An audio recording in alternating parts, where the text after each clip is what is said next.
guys, so I'm back with another bump date. So today is my bump date for 31 weeks pregnant, and it's my last day. It's Friday, and tomorrow I turn 32 weeks. So I'm giving a recap of the last week, and I'm so excited because I'm like entering my 8th month of pregnancy tomorrow, and it seems like really like that's a big one. So I have a couple of updates for you guys, some recommendations that have really come in handy. So I've been kind of telling people, like, when they ask how far along, I'm like, oh, I'm 8 months pregnant. Really, I'm like a week short of it, but I feel like I'm close enough to tell them that. So this is 31 weeks.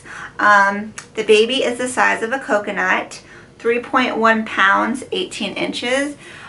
It definitely feels like the baby is getting bigger and bigger. Like when the baby moves and kicks, I feel it, like it feels really tight in there.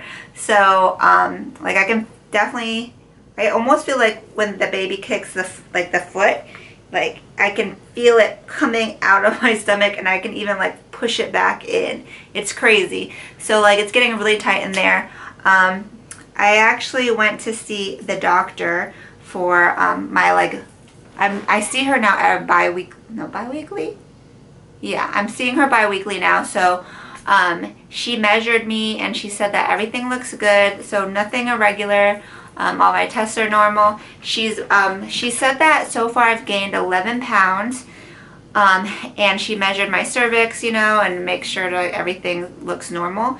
And she said this is really good because I have 9 weeks left as of the 31 weeks. And then she says if you gain a pound each week until you deliver, that will be a total of a 20-pound weight gain, which is good. So I'm cool with that. Like, I didn't know how my body was going to react to this pregnancy. I wasn't really planning on trying to lose. I wasn't planning on trying not to gain weight. It's just that I think it's because I can't eat as much as I used to. So technically you're supposed to eat an extra 300 calories, even though they say you're eating for 2. It's only like an extra 300 calories that you eat, which is like a yogurt. So because my stomach is so tight, like I always feel like there's no room. It's like you feel like you're super full even though you're hungry. So like I might be hungry, but I can only eat like a third of the portion that I would eat before I was like before I was pregnant. So because of those smaller portions, I think that that's what's been controlling the weight gain. So the best thing to do is eat small meals frequently. It just sucks because sometimes I'm really hungry and I want to eat, but I just don't have room. And it's just like when I am stuffed, like I can't breathe, you know what I mean? And it's really uncomfortable. So I'm happy about the progress of my weight gain so far. I feel like, you know, 11 pounds is not a lot, but it's not too little.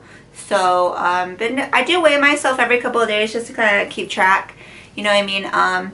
And I've been trying to eat better because I'll give in to my cravings. I'll eat my little blueberry Pop-Tarts, which is what I'm really feeling right now. But I want to make sure I get my protein and my vegetables in there too. But luckily I don't really have any major food aversions or cravings, not really. So it's not like I'm restricted, but yeah, it's going good so far. I told my mom, because my mom is so funny, like she told me from the beginning, make sure you don't gain too much weight, okay? And I'm like, okay, Mom, like, you know what I mean? She's like, it's really hard to lose it. So I told her the estimated weight gain was going to be around 20 pounds. She's like, oh, that's good.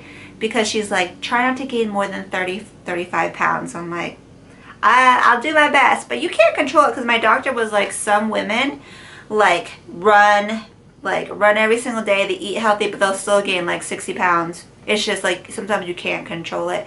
You can control how much food you eat though. So when they say like eat for 2, you don't need to really overdo it. You just have to eat a little bit more. So yeah, I just want to give you an update on that. Something I've been definitely feeling this week is I've been having trouble sleeping because, like I said, it's so tight in here. So as soon as I lay down like on the bed, I immediately get out of breath. Like it's like I have to kind of breathe through it, like settle into lying down, because I think because all the organs are getting pushed weird, my lungs are getting pressed upon a lot more, especially when I lie down. So it's been kind of uncomfortable. I haven't really been sleeping that well. So because I can't really lay down without feeling out of breath, it's been kind of tough like finding comfortable positions to sleep. And honestly, I'm not really sleeping that well. But I figure it's good training for when the baby comes, when I only sleep in like little short increments anyways. Like, it's training me to have sleep deprivation now. But I do definitely get my naps in during the day. So I've noticed that I'm tired more in this third trimester than I was in second. So I feel like I need naps now, where I didn't really do naps at all in my second trimester. Part of it is probably because I don't sleep well at night, and another part of it is also probably because I'm carrying more weight and it's just more exertion. So I've definitely been getting my naps in, and thank God I have a flexible work schedule, because I can just take a nap like whenever I want.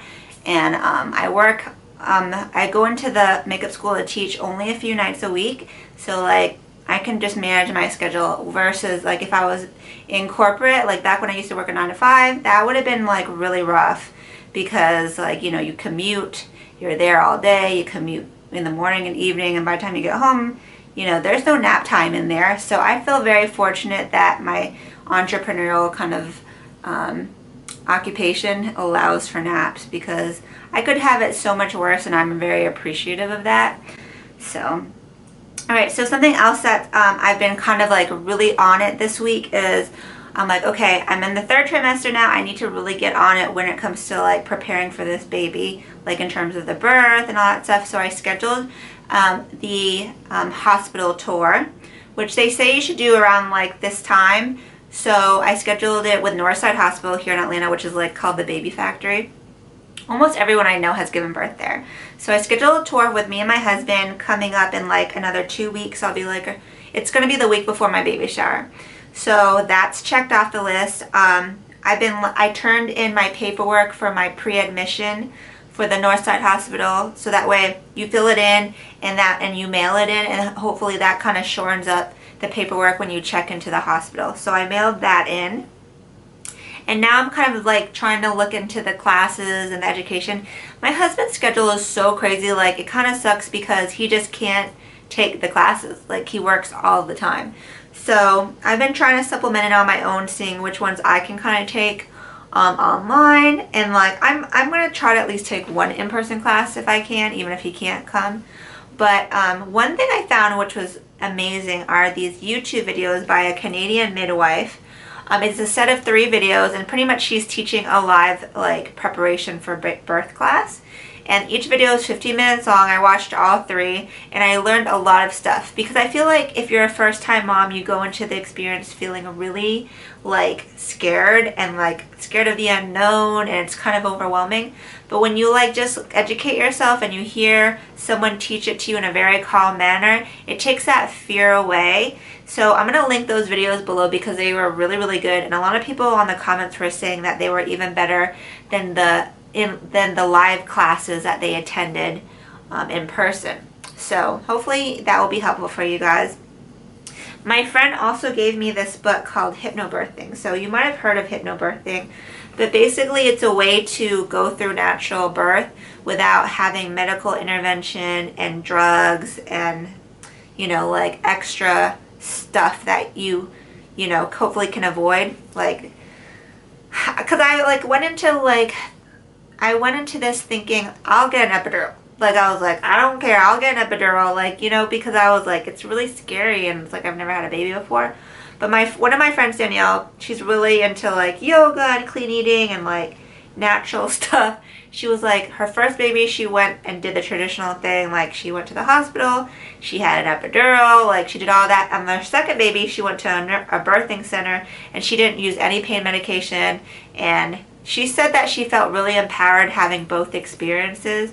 So I'm using this more as like a way to manage pain. You can actually control your mind and then physiologically your body through like meditation techniques, so that way hopefully you don't have to use as many drugs and medical intervention by staying calm, and like it also makes the labor go faster, supposedly. A good way to think about it is, let's say you do get really scared because of the pain. So when you're scared, your body kind of freaks out and it goes into emergency mode, and the blood goes away from certain areas like as a defense mechanism. So let's say you're having contractions, you get really tight and your body doesn't do what it's supposed to, and then you almost like fail to progress, and then you might have to go into a C-section or get pain medicine. So it teaches you a bunch of techniques to manage the pain, and then it has techniques as well for the partner to help you kind of get through the process without fear. And it's all like medically proven stuff. So I've heard of it, and I kind of saw a couple of YouTube videos on it, but it makes me feel really good to read this book. So far I'm about 164 pages in. I've been really trying to discipline myself to read 50 pages a night, and then listen to the CDs so that way I can start practicing the techniques, like the meditation techniques, the relaxation techniques, so that way by the time I give birth, like I'll have kind of like, you know, trained myself. I told my husband about it and he's down. I mean, like, if you can prevent having, like I said, have like an epidural and a C-section, like that's great, because, you know, there can be complications. If you have to have medical intervention in a C-section and you need an epidural, that's fine too, but like I want to try and see what I can do. So like, I don't know, I'm kind of open like to trying this method out. And I'm also open to not feeling bad about needing like a little help too. Like if I feel like I need to get an epidural, I'll get an epidural. So, you know, I feel empowered though that I'm educating myself, so I'm not just like going into the unknown and just being scared. It makes a big difference for making me feel more calm about the experience. And there's really good tips in here. It's crazy because they have a lot of breathing and relaxation techniques that will help you get through like the contractions. They call it surges.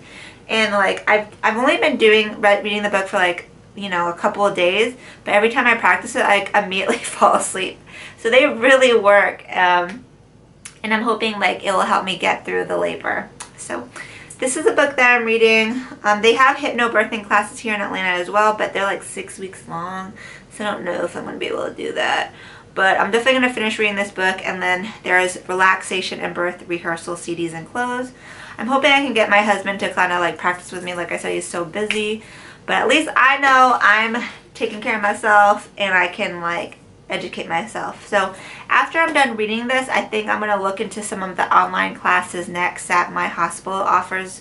It's weird though, because I've like kind of tried to look at it, and the links that are listed in the brochure are broken links. They don't go anywhere, which is so annoying. I'm going to have to call them. But yeah, so I've been really trying to gear up and like not be lazy about it. I'm trying to like, you know, do all my preparation for this birth. The nursery is already done. I have my shower in 2 weeks, and my mom's coming down for that. So I feel like I'll get a lot of stuff. So now it's more about like preparing myself mentally. You see what I'm saying? So yeah, that's pretty much it. Sorry, that was a lot of blabbing. I don't know how you feel about like, you know, natural versus having medical intervention, but I don't know, I'm interested to hear what your experience was like. So I'm not judging either way, because I don't know what I'll end up doing. I just want to know my options. So before I forget, I will show you the bump. So this dress is actually not a maternity dress. I wore this for my gender reveal. So I've had this little sundress for so many years, like probably at least 6-7 years, and I like it. It's still in style. It's just a little summer dress, and it's got a high waist and elastic, so it still fits the bump. So I'm going to show it to you. So here is my 31-week bump. So yeah, so here's the bump from the side. It's definitely round, very round. Okay, so that is it for today's video. As always, I will have a recap on my blog, makeupbyrenner.com, with my updates and my symptoms and all that good stuff. So make sure to subscribe and click that notification bell, so that way you know when I have videos going up at least every Thursday and sometimes on Monday. So thanks guys for watching, and until next time, have a good night. Ciao, Bellas!